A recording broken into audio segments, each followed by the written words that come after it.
Kiran royal అంశంలో big twist నెలకొంది. East police స్టేషన్లో పలువురు జనసేన వైసీపీ నేతలపై లక్ష్మీరెడ్డి ఫిర్యాదు చేసింది. ఆలస్యంగా సంచలన నిజాలను బయటపెట్టింది.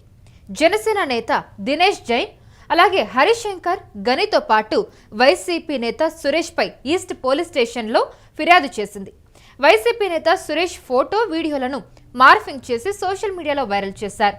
సురేష్ కు జనసేన నేతలు దినేష్ జైన్ గని హరిశంకర్ సహకారం అందించారు. సోషల్ మీడియాలో ఉన్న మార్ఫింగ్ ఫోటోలు వీడియోలను డిలీట్ చేయాలని అనేక మార్లు కోరాను. టైం వచ్చినప్పుడు డిలీట్ చేస్తామని, ఇప్పుడు సైలెంట్ గా ఉండాలని జనసేన వైసీపీ నేతలు ఒత్తిడి పెడుతున్నారని ఫిర్యాదులో పేర్కొంది. సోషల్ మీడియాలో తనపై జరుగుతున్న విష ప్రచారానికి చెక్ పెట్టేందుకు ఈస్ట్ పోలీస్ స్టేషన్లో ఫిర్యాదు చేసింది.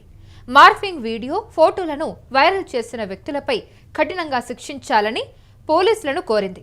అయితే ఇదిలా ఉండగా జనసేన నేత కిరణ్ రాయల్ మాయమాటలతో తాను సర్వస్వం కోల్పోయానని, ఆయన అవసరాలకు తన నుంచి తీసుకున్న 1.20 కోట్లు అలాగే 25 సవర్ల బంగారాన్ని మాత్రమే తాను తిరిగి అడుగుతున్నానని తిరుపతికి చెందిన లక్ష్మీరెడ్డి గతంలో తెలిపారు.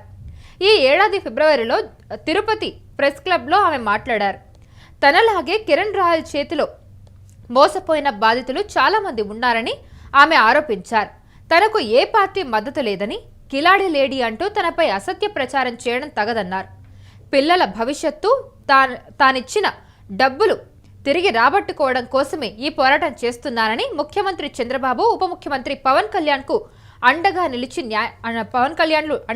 న్యాయం చేయాలని ఆమె కోరారు. అంతకుముందు ఎస్పీ కార్యాలయంలో జరిగిన ప్రజా సమస్యల పరిష్కార వేదికలో కిరణ్ రాయల్ పై ఆమె ఫిర్యాదు చేయడం జరిగింది. అయితే మనం స్క్రీన్ మీద కూడా చూస్తున్నాం, ఒక లెటర్ కూడా మనకు కనిపించింది. సో లక్ష్మీరెడ్డి రాసిన లేఖ అనమాట అది. సో ఇప్పుడు కిరణ్ రాయల్ అంశంలో అయితే ఇప్పుడు బిగ్ ట్విస్ట్ నెలకొందని చెప్పొచ్చు. ఈస్ట్ పోలీస్ స్టేషన్లో పలువురు జనసేన వైసీపీ నేతలపై లక్ష్మీరెడ్డి ఫిర్యాదు చేసింది. ఆలస్యంగా సంచలన నిజాలను బయటపెట్టింది. మనం ఆ లేఖలో కూడా చూడొచ్చు. కొన్ని ఆరోపణలు అయితే తను చేసింది. అయితే జనసేన నేత దినేష్ జైన్ అలాగే హరిశంకర్ గనితో పాటు వైసీపీ నేత సురేష్ పై ఈస్ట్ పోలీస్ స్టేషన్లో ఫిర్యాదు చేసింది. వైసీపీ నేత సురేష్ ఫోటోలు వీడియోలను మార్ఫింగ్ చేసి సోషల్ మీడియాలో వైరల్ చేశారు. సురేష్ కు జనసేన నేతలు దినేష్ జైన్ గని హరిశంకర్ సహకారం అందించారు. సోషల్ మీడియాలో ఉన్న మార్ఫింగ్ ఫోటోలు వీడియోలను డిలీట్ చేయాలని అనేక మార్లు కోరాను. టైం వచ్చినప్పుడు డిలీట్ చేస్తామని, ఇప్పుడు సైలెంట్ గా ఉండాలని జనసేన వైసీపీ నేతలు ఒత్తిడి పెడుతున్నారని ఫిర్యాదులో పేర్కొంది.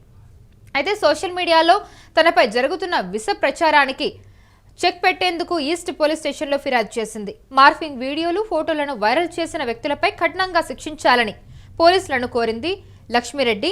ఇదిలా ఉండగా జనసేన నేత కిరణ్ రాయల్ మాటలతో తాను సర్వస్వం కోల్పోయానని, ఆయన అవసరాలకు తన నుంచి తీసుకున్న 1.20 కోట్లు అలాగే 25 సవర్ల బంగారాన్ని మాత్రమే తాను తిరిగి అడుగుతున్నానని తిరుపతికి చెందిన లక్ష్మీరెడ్డి గతంలో తెలిపారు.